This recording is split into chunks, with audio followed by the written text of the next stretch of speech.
राम राम राम। गुरुरेव गतिः गुरुमेव भजे गुरुणैव सहास्मि नमो गुरवे। न गुरोः परमं शिशुरस्मि गुरोर्मतिरस्ति गुरौ मम पाहि गुरो। गुरुरेव गतिः गुरुमेव भजे गुरुणैव सहास्मि नमो गुरवे।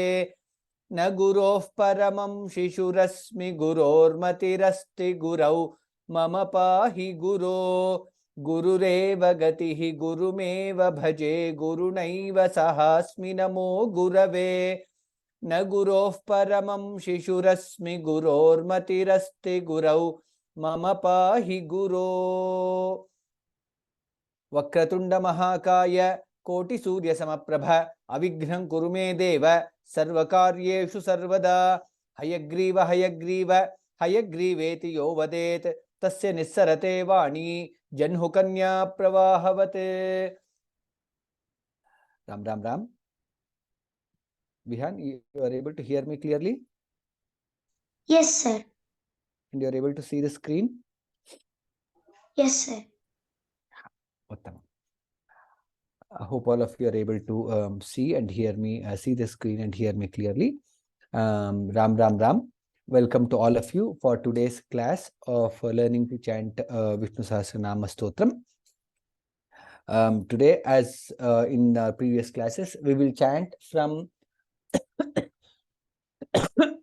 the few dhyana shlokas, and then from 40th shloka till 75th, till where we have stopped, we'll chant, and from 75th we'll learn few new shlokas. That is what we'll do in our today's class. Like previous classes also, hopefully depending on the time, we should be able to do a practice of the new shlokas that we learn today.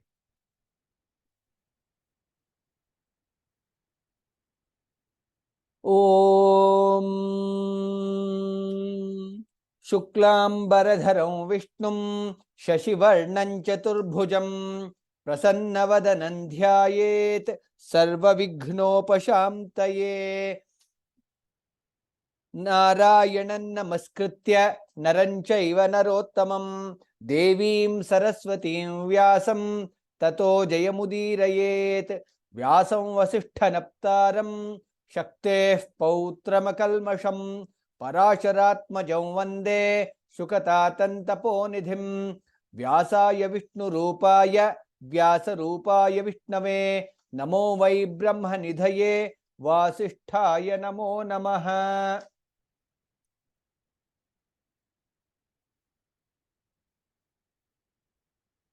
अथ ध्यानम्। क्षीरोदन्वत्प्रदेशेषु चिमणिविलसत्सैकते मौक्तिकानां मालाक्लुप्तासनस्थः स्फटिकमणिनिभैर्मौक्तिकैर्मण्डिताङ्गः शुभ्रैरभ्रैरदभ्रैरुपरि विरचितैर्मुक्तपीयूषवर्षैः आनन्दीनः पुनीयादरिनलिनगदा शङ्खपाणिर्मुकुन्दः। भूः पादौ यस्य नाभिर्वियदसुरनिलश्चन्द्रसूर्यौ च नेत्रे कर्णावाशाः शिरोद्यौर्मुखमपि दहनो यस्य वास्तेयमब्धिः अन्तस्थं यस्य विश्वं सुरनरखगो भोगिगन्धर्वदैत्यैः चित्रं रं रम्यते तन्त्रिभुवनवपुषं विष्णुमीशन्नमामि। ॐ नमो भगवते वासुदेवाय। शान्ताकारं भुजगशयनं पद्मनाभं सुरेशं विश्वाधारं गगनसदृशं मेघवर्णं शुभांगं लक्ष्मीकान्तं कमलनयनं योगिहृद्ध्यानगम्यं वन्दे विष्णुं भवभयहरं सर्वलोकैकनाथं। मेघश्यामं पीतकौशेयवासं श्रीवत्साङ्कं कौस्तुभोद्भासिताङ्गं पुण्योपेतं पुण्डरीकायताक्षं विष्णु वंदे सर्वलोकैकनाथं।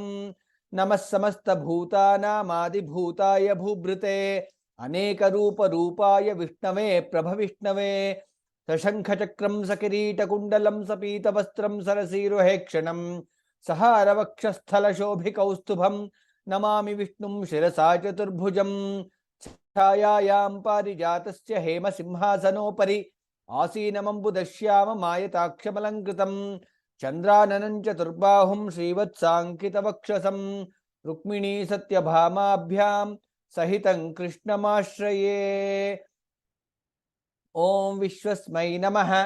विश्वं विष्णुर्वषट्कारो भूतभव्यभवत्प्रभुः भूतकृद्भूतभृद्भावो भूतात्मा भूतभावनः। विहार उद्भवः क्षोभणो देवः उद्भवः क्षोभणो देव श्रीगर्भः परमेश्वरः करणं कारणं कर्ता विकर्ता गहनो गुहः। निधानतया व्यवसायो व्यवस्थानः संस्थानस्थानदो ध्रुवः परद्धिः परमस्पष्टः तुष्टः पुष्टः शुभे क्षणः। रामो विरामो विरतः मार्गो नेयो नयोनयः वीरः शक्तिमतां श्रेष्ठः धर्मो धर्मविदुत्तमः। वैकुण्ठः पुरुषः प्राणः प्राणदः प्रणवः पृथुः हिरण्यगर्भः शत्रुघ्नः व्याप्तो वायुरथोक्षजः ऋतुः सुदर्शनः कालः परमेष्ठी परिग्रहः उग्रः संवत्सरो दक्षः विश्रामो विश्वदक्षिणः विस्तारस्थावरस्थाणुः प्रमाणं बीजमव्ययम् अर्थोऽनर्थो महाकोशः महाभोगो महाधनः अनिर्विण्णस्तविष्ठो भूः धर्मयूपो महामखः नक्षत्रनेमिर्नक्षत्री क्षमः क्षामः समीहनः यज्ञ इज्यो महेज्यश्च क्रतुः सत्रं सतां गतिः। यज्ञ इज्यो महेज्यश्च क्रतुः सत्रं सतां गतिः सर्वदर्शी विमुक्तात्मा सर्वज्ञो ज्ञानमुत्तमम् सुव्रतः सुमुखः सूक्ष्मः सुघोषः सुखदः सुहृत् मनोहरोजितः क्रोधः वीरबाहुर्विदारणः स्वापनस्ववशो व्यापी नैकात्मा नैककर्मकृत् वत्सरो वत्सलो वत्सी रत्नगर्भो धनेश्वरः धर्मकुद्धर्मकृद्धर्मी सदसत्क्षरमक्षरम् अविज्ञाता सहस्रांशुः विधाता कृतलक्षणः गभस्तिनेमिः सत्त्वस्थः सिंहो भूतमहेश्वरः आदिदेवो महादेवः देवेशो देवभृद्गुरुः उत्तरो गोपतिर्गोप्ता ज्ञानगम्यः पुरातनः शरीरभूतभृद्भोक्ता कपीन्द्रो भूरिदक्षिणः सोमपोऽमृतपः सोमः पुरुजित् पुरुषत्तमः विनयो जयः सत्यसन्धः दाशार्हः सात्वतां पतिः जीवो विनयिता साक्षी मुकुन्दो मितविक्रमः अम्भोनिधिरनन्तात्मा महोदधिशयोऽन्तकः। विद्या अजो महार्हः स्वाभाव्यः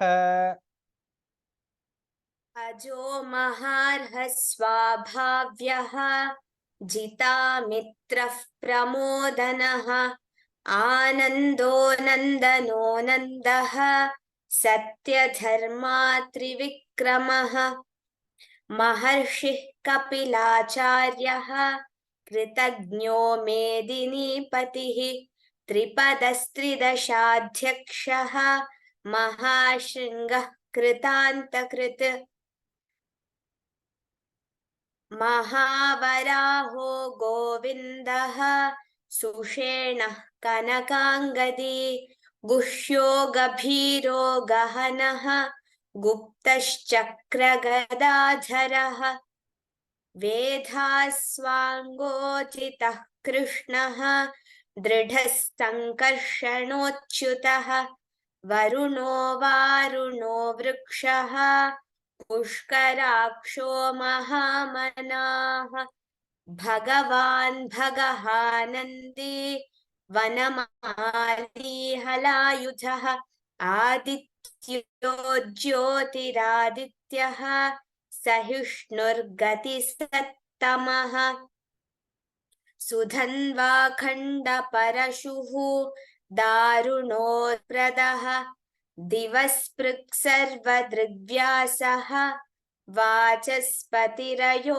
निजः त्रिसामसामगः सामः निर्वाणं भेषजं भिषक् सन्न्यासकृच्छमः शान्तः निष्ठा शान्तिः परायणम् शुभाङ्गः शान्तिदस्रष्टा कुमुदः कुवलेशयः गोहितो गोपतिर्गोप्ता वृषभाक्षो वृषप्रियः अनिवर्ती निवृत्तात्मा संक्षेप्ता क्षेमकृच्छिवः श्रीवत्सवक्षा श्रीवासः श्रीपतिः श्रीमतां वरः श्रीधः श्रीशः श्रीनिवासः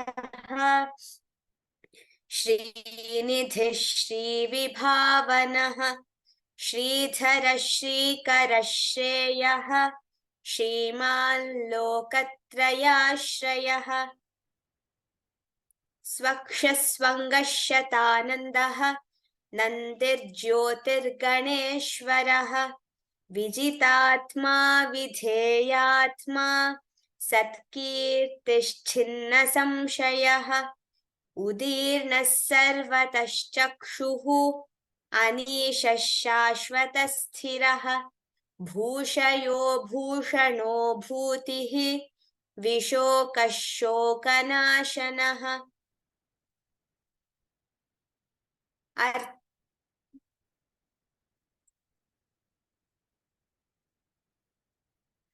अर्चिष्मानर्चितः कुम्भः विशुद्धात्मा विशोधनः अनिरुद्धो प्रतिरथः प्रद्युम्नोमितविक्रमः कालनेमिनिहावीरः शौरिः शूरजनेश्वरः त्रिलोकात्मा त्रिलोकेशः केशवः केशिहा हरिः कामदेवः कामपालः कामी कान्तः कृतागमः अनिर्देश्य वपुर्विष्णुः वीरोऽनन्तो धनञ्जयः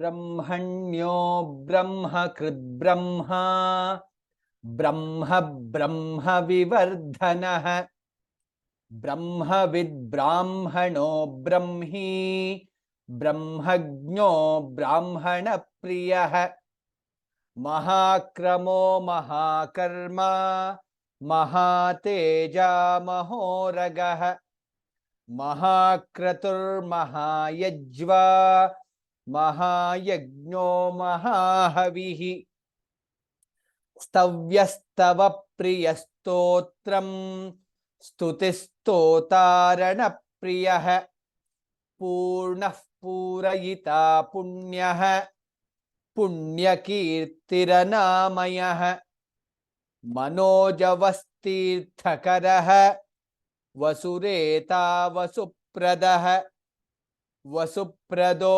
वासुदेवः वसुर्वसुमनाहविः सद्गतिः सत्कृतिः सत्ता सद्भूतिः सत्परायणः शूरसेनो यदुश्रेष्ठः सन्निवासः सुयामुनः.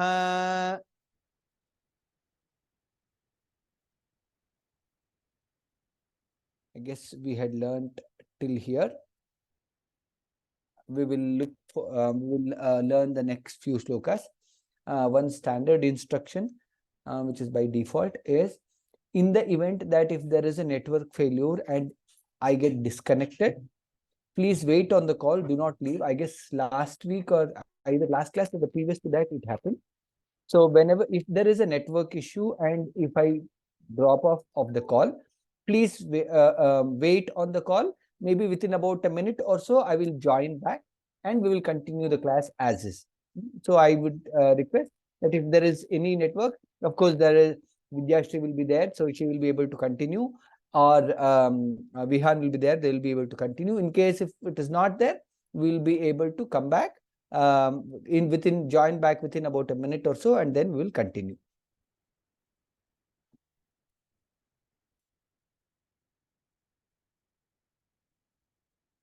Vihan. भूतावासो वासुदेवः भूतावासो वासुदेवः भूतावासो वासुदेवः सर्वासु निलयो नलः सर्वासु निलयो नलः सर्वासु निलयो नलः दर्पः दर्पदोद्दृप्तः दर्पः दर्पदोद्दृप्तः दर्पः दर्पदोद्दृप्तः दुर्धरोऽथा पराजितः दुर्धरोऽथा पराजितः दुर्धरोऽथा पराजितः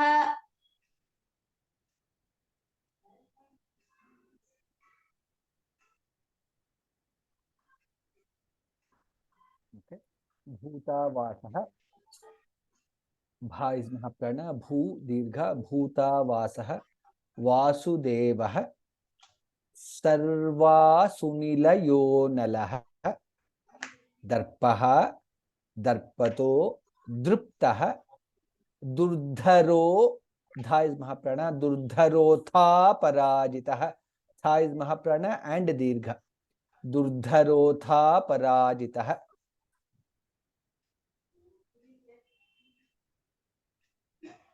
भूतावासो वासुदेवः सर्वासु निलयो नलः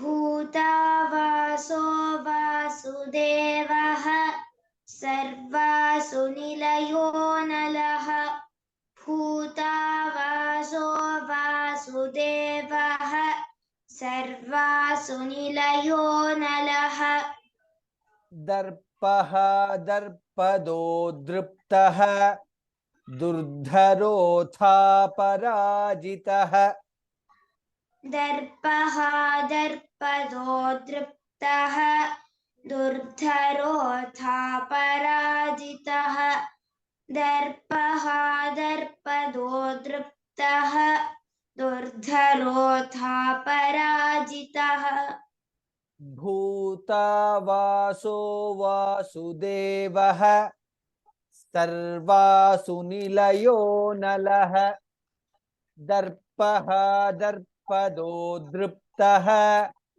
दुर्धरोऽथा पराजितः भूतावासो वासुदेवः सर्वासु निलयो नलः दर्पः दर्पदोद्दृप्तः दुर्धरोऽथा पराजितः भूतावासो वासुदेवः सर्वासु निलयो नलः दर्पः दर्पदोद्दृप्तः दुर्धरोऽथा पराजितः. There is some sound from the background. Please avoid that part from next time. Vidya. विश्वमूर्तिर्महामूर्तिः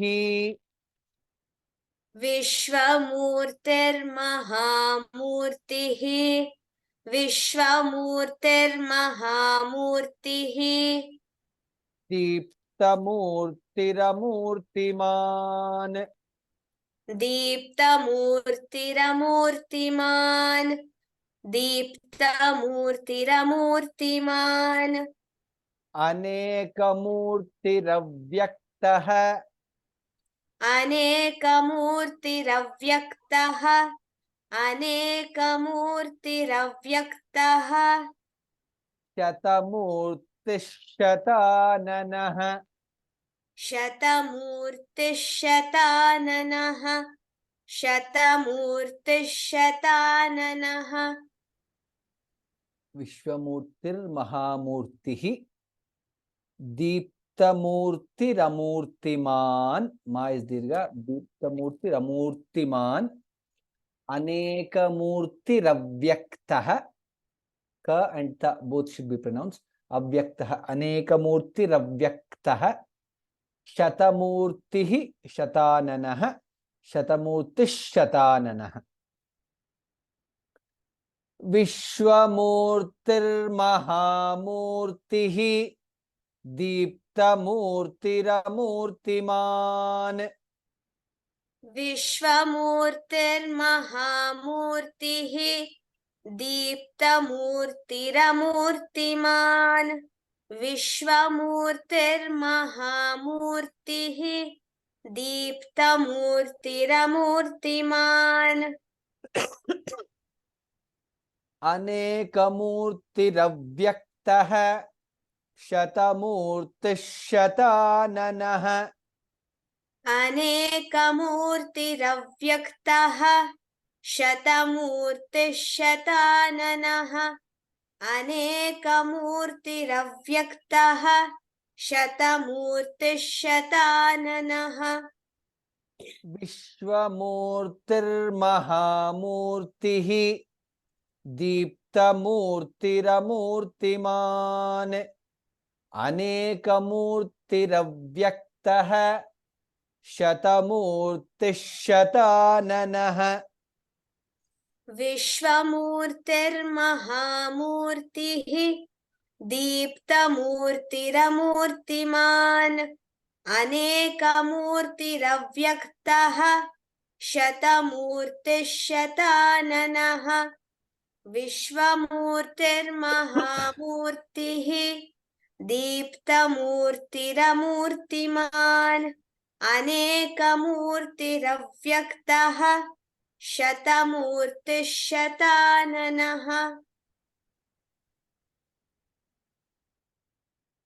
एको नैकः सवः कः किम्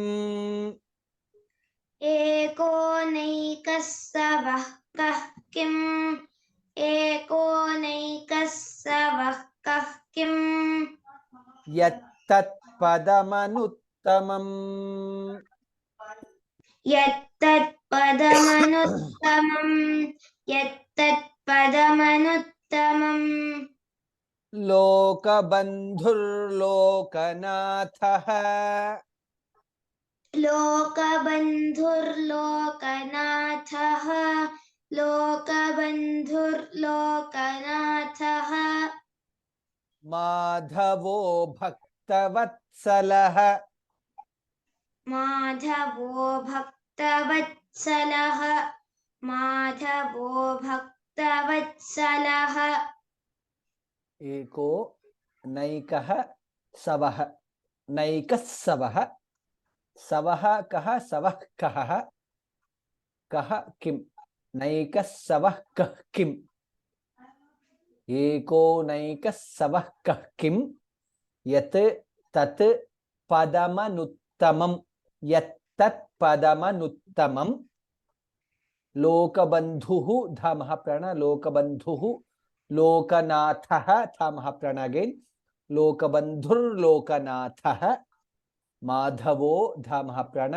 भक्तवत्सलः भागेन इज महाप्राण एको नैकः सवः कः किम्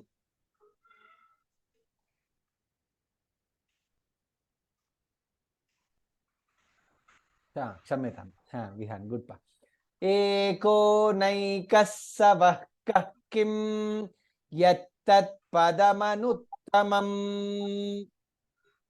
एको नैकस्सवः कः किं यत्तत्पदमनुत्तमम् एको नैकस्सवः कः किं यत्तत्पदमनुत्तमम् लोकबन्धुर्लोकनाथः माधवो भक्तवत्सलः लोकबन्धुर्लोकनाथः माधवो भक्तवत्सलः लोकबन्धुर्लोकनाथः माधवो भक्तवत्सलः एको नैकस्सवः कः किं यत्तत्पदमनुत्तमम् लोकबन्धुर्लोकनाथः माधवो भक्तवत्सलः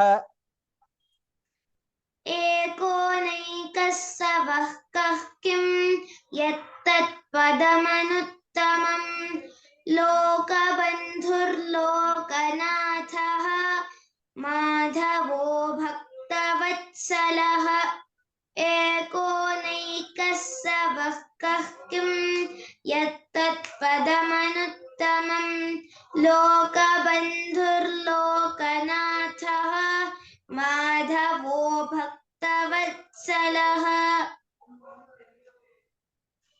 सुवर्णवर्णो हेमाङ्गः सुवर्णवर्णो हेमाङ्गः सुवर्णवर्णो हेमाङ्गः वराङ्गश्चन्दनाङ्गदी वराङ्गश्चन्दनाङ्गदी वराङ्गश्चन्दनाङ्गदी वीरः विषमशून्यः वीरः विषमशून्यः वीरः विषमशून्यः घृताशीरचलश्चलः घृताशीरचलश्चलः घृताशीरचलश्चलः वर्णवर्णो हेमाङ्गः वराङ्गश्चन्दनाङ्गदी वराङ्गश्चन्दन चन्दन इति श वराङ्गश्चन्दनाङ्गदी दी इस् दीर्घ दी वीरः वीरः विषमः शून्यः विषमः शून्यः घृताशीरचलश्चलः घ इस् महाप्राण घृता घृताशीरचलश्चलः अगेन इट इज श नॉट स चलश्चलः सुवर्णवर्णो हेमाङ्गः वराङ्गश्चन्दनाङ्गदी सुवर्णवर्णो हेमाङ्गः वराङ्गश्चन्दनाङ्गदी सुवर्णवर्णो हेमाङ्गः वराङ्गश्चन्दनाङ्गदी वीरः विषमशून्यः घृताशीरचलश्चलः वीरः विषमशून्यः घृताशीरचलश्चलः वीरः विषमशून्यः घृताशीरचलश्चलः सुवर्णवर्णो हेमाङ्गः वराङ्गश्चन्दनाङ्गदी वीरः विषमशून्यः घृताशीरचलश्चलः सुवर्णवर्णो हेमाङ्गः वराङ्गश्चन्दनाङ्गदी वीरः विषमशून्यः घृताशीरचलश्चलः सुवर्णवर्णो हेमाङ्गः वराङ्गश्चन्दनाङ्गदी वीरः विषमशून्यः घृताशीरचलश्चलः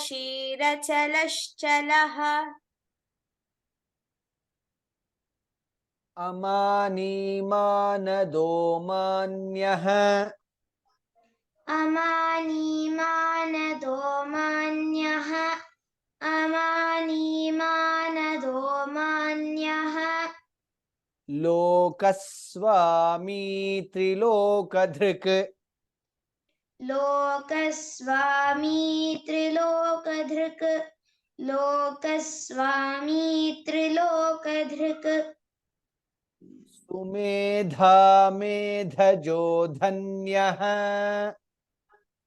सुमेधा मेधजो धन्यः सुमेधा मेधजो धन्यः सत्यमेधाधराधरः सत्यमेधाधराधरः सत्यमेधाधराधरः अमानी अमानी is नी दीर्घ अमानी मानदो मान्यः लोकस्वामी त्रिलोकधृक् धा इज महाप्राण त्रिलोकधृक् सुमेधा धा महाप्राण सुमेधा मेधजो अगेन धा इज महाप्राण मेधजो धन्यः अगेन धा इज महाप्राण धन्यः सत्यमेधा वन मोर धा महाप्राण धराधरः two more again.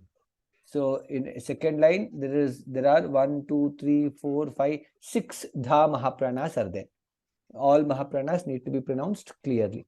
Satyamedha dhara dharah.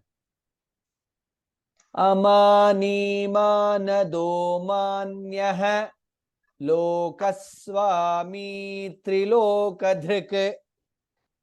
अमानी मानदो मान्यः लोकस्वामी त्रिलोकधृक् अमानी मानदो मान्यः लोकस्वामी त्रिलोकधृक् सुमेधा मेधजो धन्यः सत्यमेधाधराधरः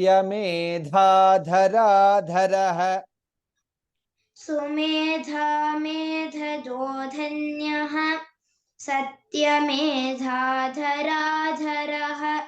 सुमेधा मेधजो धन्यः सत्यमेधाधराधरः अमानी मानदो मान्यः लोकस्वामी त्रिलोकधृक् सुमेधा मेधजो धन्यः सत्यमेधाधराधरः अमानी मानदो मान्यः लोकस्वामी त्रिलोकधृक् सुमेधा मेधजो धन्यः सत्यमेधाधराधरः अमानी मानदो मान्यः लोकस्वामी त्रिलोकधृक् सुमेधा मेधजो धन्यः सत्यमेधाधराधरः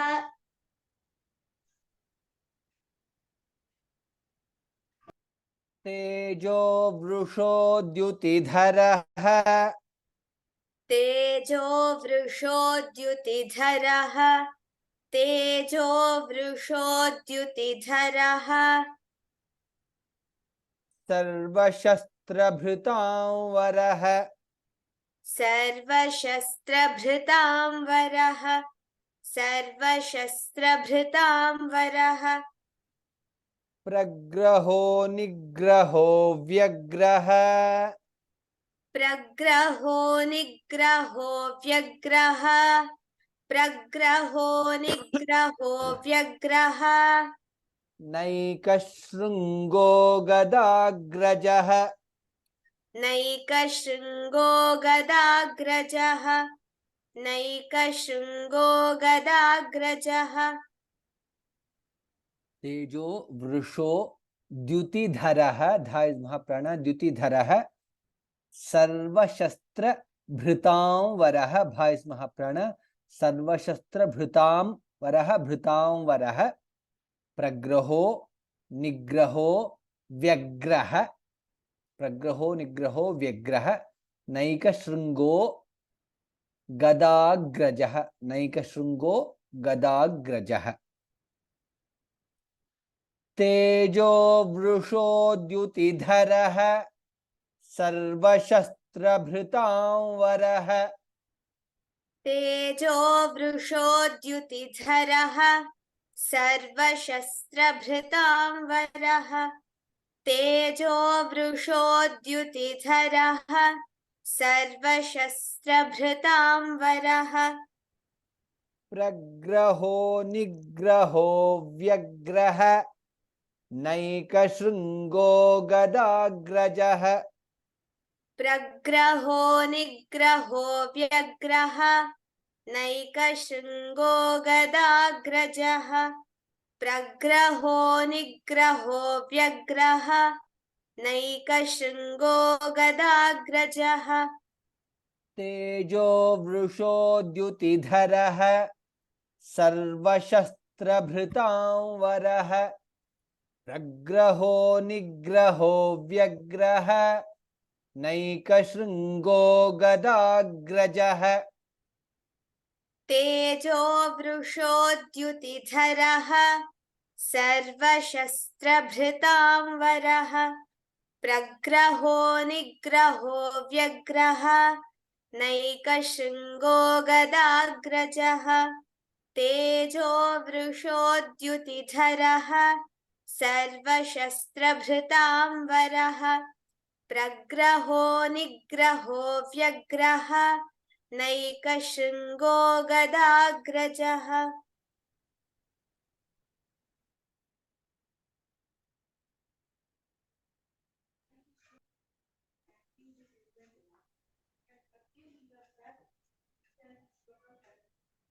चतुर्मूर्तिश्चतुर्बाहुः चतुर्मूर्तिश्चतुर्बाहुः चतुर्मूर्तिश्चतुर्बाहुः चतुर्व्यूहश्चतुर्गतिः चतुर्व्यूहश्चतुर्गतिः चतुर्व्यूहश्चतुर्गतिः चतुरात्मा चतुर्भावः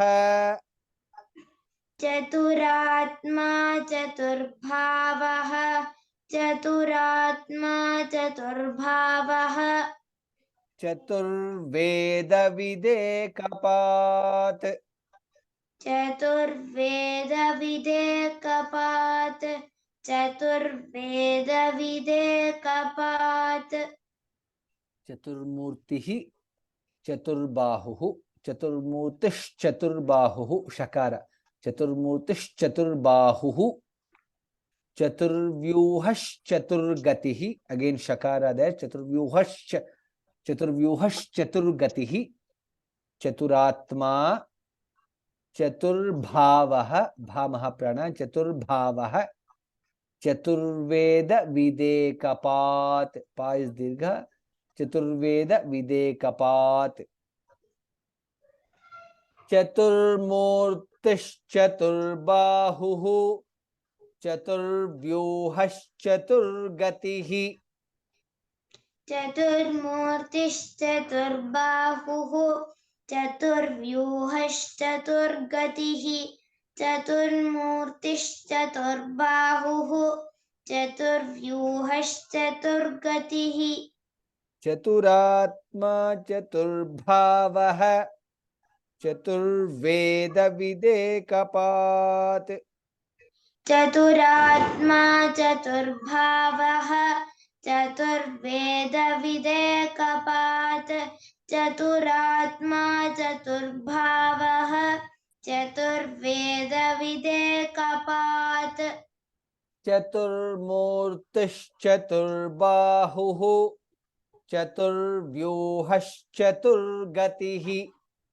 चतुरात्मा चतुर्भावः चतुर्वेद विदेकपात् चतुर्मूर्तिश्चतुर्बाहुः चतुर्व्यूहश्चतुर्गतिः चतुरात्मा चतुर्भावः चतुर्वेदविदेकपात् चतुर्मूर्तिश्चतुर्बाहुः चतुर्व्यूहश्चतुर्गतिः चतुरात्मा चतुर्भावः चतुर्वेदविदेकपात्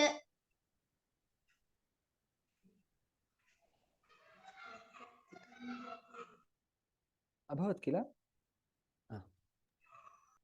समावर्तो निवृत्तात्मा समावर्तो निवृत्तात्मा समावर्तो निवृत्तात्मा दुर्जयो दुरतिक्रमः दुर्जयो दुरतिक्रमः दुर्जयो दुरतिक्रमः दुर्लभो दुर्गमो दुर्गः दुर्लभो दुर्गमो दुर्गः दुर्लभो दुर्गमो दुर्गः दुरावासो दुरारिह दुरावासो दुरारिह दुरावासो दुरारिह समावर्तो निवृत्तात्मा निवृत्तात्मा there are two tas there are there निवृत्तात्मा दुर्जयो दुरतिक्रमः दुर्लभो भामः प्रण दुर्लभो दुर्गमो दुर्गः दुरावासो दुरारिह समावर्तो निवृत्तात्मा दुर्जयो दुरतिक्रमः समावर्तो निवृत्तात्मा दुर्जयो दुरतिक्रमः समावर्तो निवृत्तात्मा दुर्जयो दुरतिक्रमः दुर्लभो दुर्गमो दुर्गः दुरावासो दुरारिह दुर्लभो दुर्गमो दुर्गः दुरावासो दुरारिह दुर्लभो दुर्गमो दुर्गः दुरावासो दुरारिह समावर्तो निवृत्तात्मा दुर्जयो दुरतिक्रमः दुर्लभो दुर्गमो दुर्गः दुरावासो दुरारिह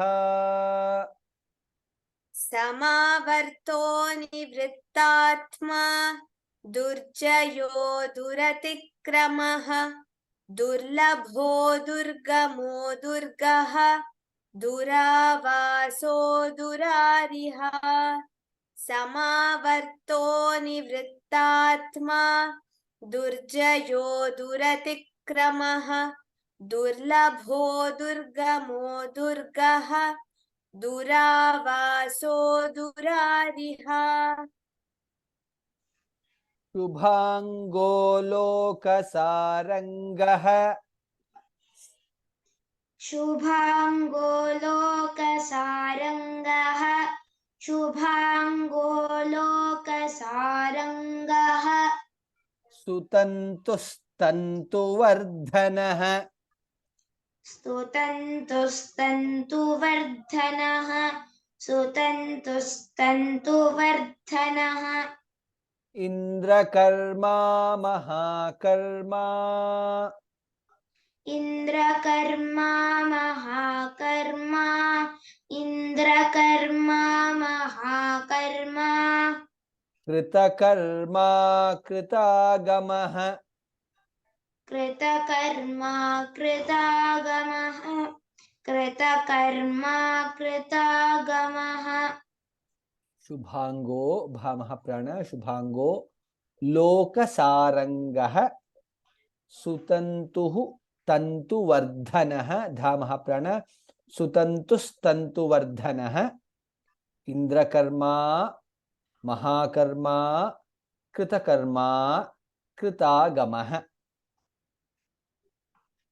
शुभांगो लोकसारंगः सुतन्तुस्तन्तुवर्धनः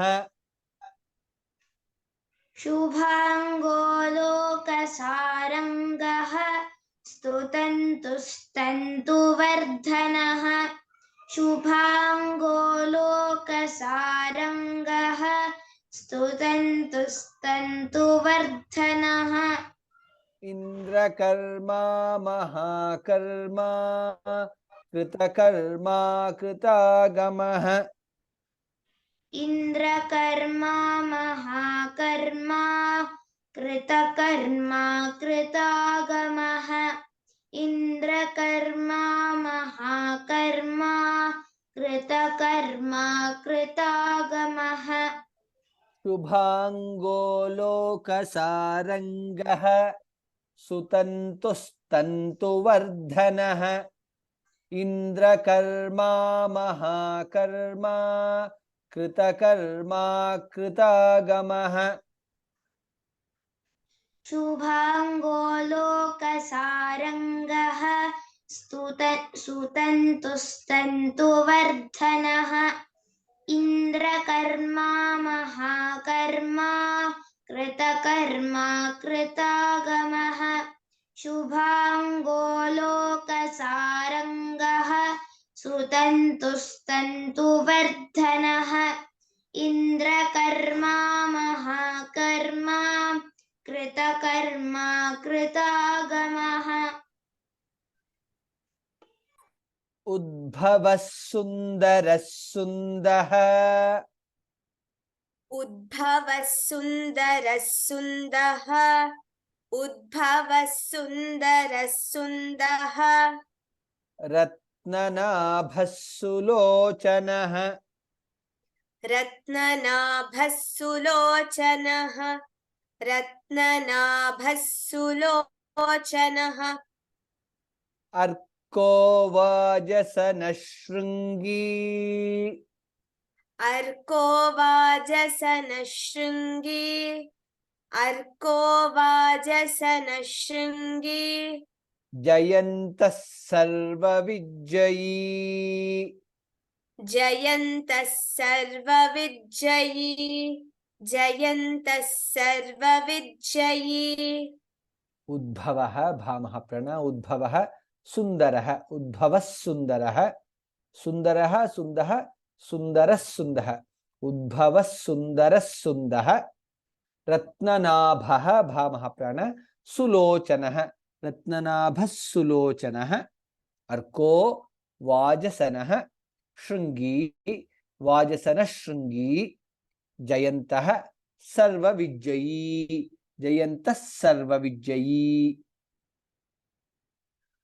उद्भवः सुन्दरः सुन्दः रत्ननाभः सुलोचनः उद्भवः सुन्दरः सुन्दः रत्ननाभः सुलोचनः उद्भवः सुन्दरः सुन्दः रत्ननाभः सुलोचनः अर्को वाजसनः शृङ्गी जयन्तः सर्वविजयी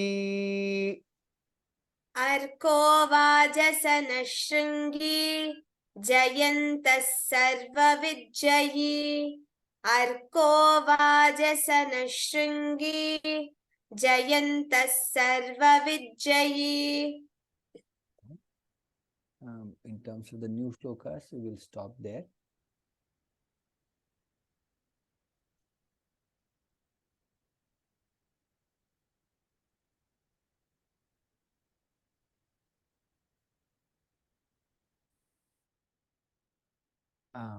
Now the Q&A is enabled. So while I'm chanting the 75th to 86th shloka, if you have any questions, you can type in your questions.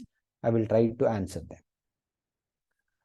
भूतावासो वासुदेवः सर्वासु निलयो नलः दर्पः दर्पदो दृप्तः दुर्धरोऽथा पराजितः विश्वमूर्तिर्महामूर्तिः दीप्तमूर्तिरमूर्तिमान् अनेकमूर्तिरव्यक्तः शतमूर्तिः शताननः एको नैकः स वः कः किं यत्तत्पदमनुत्तमम् लोकबन्धुर्लोकनाथः माधवो भक्तवत्सलः सुवर्णवर्णो हेमाङ्गः वराङ्गश्चन्दनाङ्गदी वीरः विषमः शून्यः घृताशीरचलश्चलः अमानीमानदो मान्यः लोकस्वामी त्रिलोकधृक् सुमेधामेधजो धन्यः सत्यमेधाधराधरः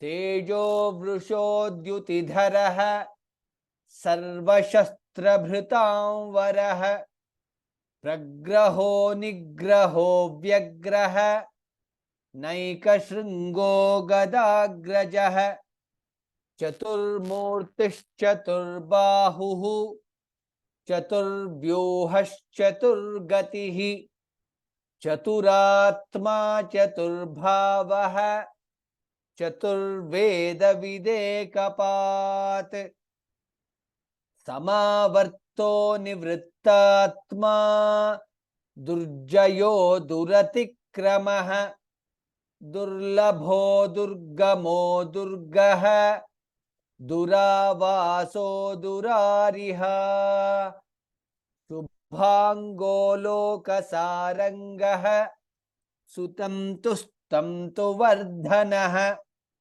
इंद्रकर्मा महाकर्मा कृतकर्मा कृतागमः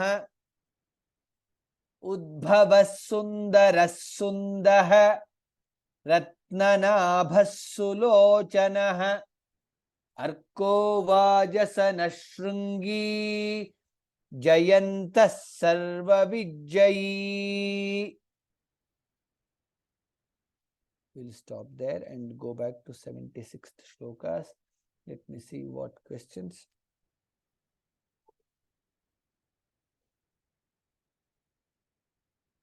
Look, shloka 42, line 2 seems to be missing first letter part. Correct. While I have asked for the corrected version, I have not received the corrected version. Let me correct and then I will add that. Mahodaya, dhanyavadaha. Thanks for reminding, Krishna Prasad Mahodaya. I will change the 42nd shloka. Last week only I enrolled for this course. This is my first class. I see that the characters are highlighted in green, yellow and blue color. Could you please explain? Shivalingam Mahodaya, my request is if you can go to the previous class recordings, what are those highlighted ones are updated there. You can listen to the recordings. So in that way, you will also learn the previous shlokas also. In general, it is either the Anuswara or Visarga, or wherever there is the letters becomes double, those are the ones which are highlighted in different colors. I guess in the first or the second class, I have explained what are those colors and what are the highlighted for. You can find the recordings in the course page or in the YouTube. In both the places it is there, you can find it. Dhanyavadaha. Verse 81, it is pronounced as Naikashrungo or with the Sakara. Naikashrungo, there is no Sakara there in the 81st shloka. Naikaha Shrungaha, Naikashrungaha. There is no Sakara. Sha becomes double there. Naikashrungaha. Mahodaya, can Vidya once chant all the shlokas from beginning till what we learnt? Okay. Vidya, request for you to chant all the shlokas. We will do it, but might not be today. But we'll have some class where we will have chanting of all the shlokas that we have learnt. Difference between Garuda Purana and Vishnu Sahasranama, this Samhita Mahodaya, Jyoti Bhagini, out of syllabus question. I don't want to get in, I don't want to deviate between deviate from the course, so I don't want to talk about Garuda Purana. Maybe there could be some other courses that could come up. I'm not sure if it is already there. There could be some other courses that could be coming on Garuda Purana, so that we can practice with her all the shlokas. Yes, correct. I understand your intention of having the full shlokas. I will try to do it at the earliest. We'll very shortly we will do that. Dhanyavadaha. I guess those were the questions. With that, we'll close the questions. Whoever wants to chant, you can raise your hands. There, I see that there are people who have raised the hands. We'll go one by one.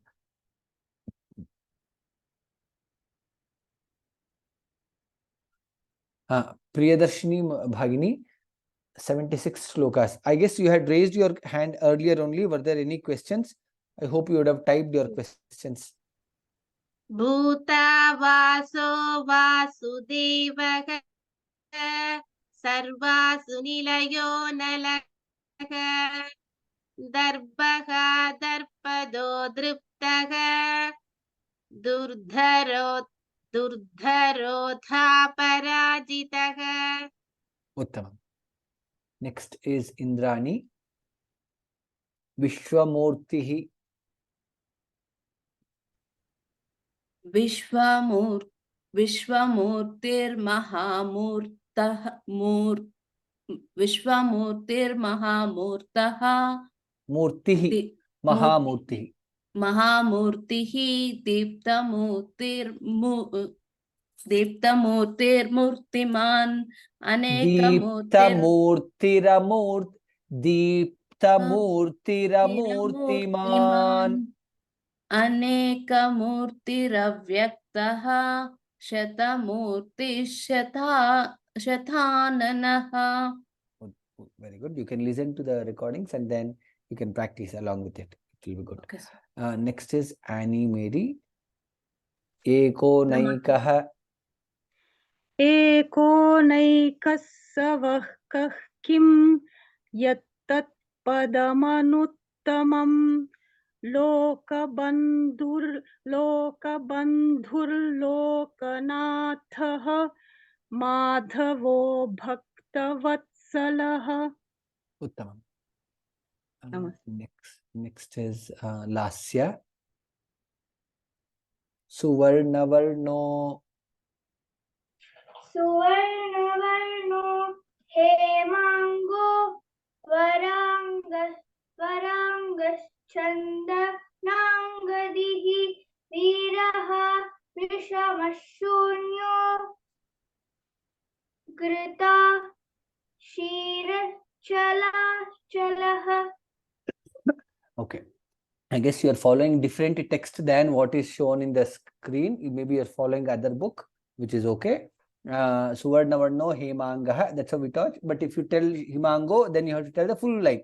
Suvarnavarno Hemango Varangas Chandanangadi. You have to tell the one full line together. So the last word is Varangas Chandanangadi. Similarly, Virahavisha Mashunyo. If you say Shunyo, Virahavisha Mashunyo Ghruta Shira Chalaschalaha. You tell the one. If you're splitting, Virahavisha Mashunyaha Ghruta Shira Chalaschalaha. Uttamam. Next is Swati. Swati Hishopkar. Same shloka. Suvarnavarno Hemangaha. Suvarnavarno Hemangaha Varangaschandanangadi Viraha Vishamashyunyaha Grita Shiraschalaschalaha. Next is Prem.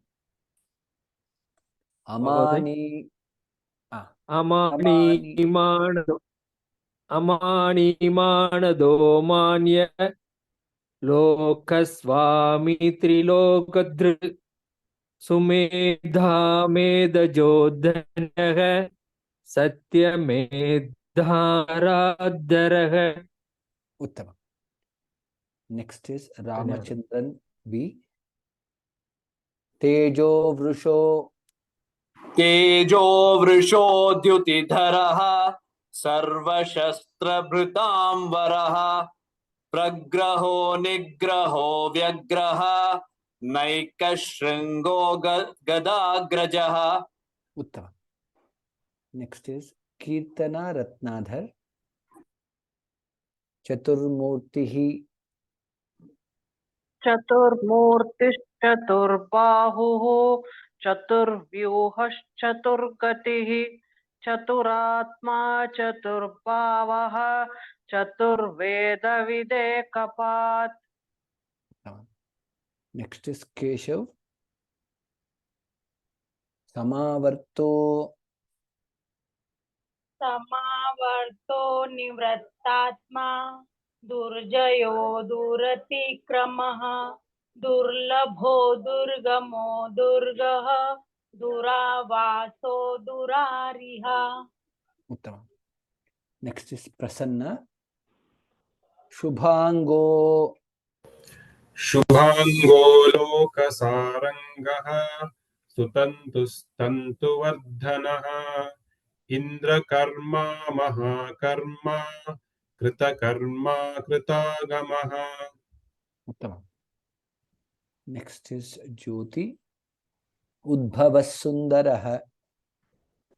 उद्भवः सुन्दरः सुन्दरः रत्ननाभः सुलोचनः अर्को वाजः शृङ्गी जयन्तः सर्वविजयी. Dhanyavadaha. I know others have raised hands. We are already 2 minutes after the time. Hopefully we'll get the chance. You'll get the chance next time. Again, as always, request is people who have got chance today, you need not have to raise the hands next time or next 2 times, so that other people also get the chance. The other request is when you're logging, which most of you are doing, you're logging with your name only. Some of you are, there are some names which are unidentifiable, some generic names or some word is there. So my request is just for the sake of security, if you can rename yourself as your name, that will be easy for me to call out the names. That will be helpful also. Dhanyavadaha. With that, we'll stop our class here. Guruji, I just have one question. Sarve bhavantu sukhinah, sarve santu niramayaah, sarve bhadrani pashyantu, ma kaschid dukkha bhag bhavet, kale varshatu parjanyah, prithvi sasya shalini, deshoyam kshobarahitah, brahmanas santu nirbhayaah, swasti prajabhyah paripalayantam, nyayena margena mahishaah. गो ब्राह्मणेभ्यः शुभमस्तु नित्यं लोकाः समस्ताः सुखिनो भवन्तु लोकाः समस्ताः सुखिनो भवन्तु लोकाः समस्ताः सुखिनो भवन्तु. धन्यवादः. Ram Ram Ram. We'll meet in the next class. धन्यवादः.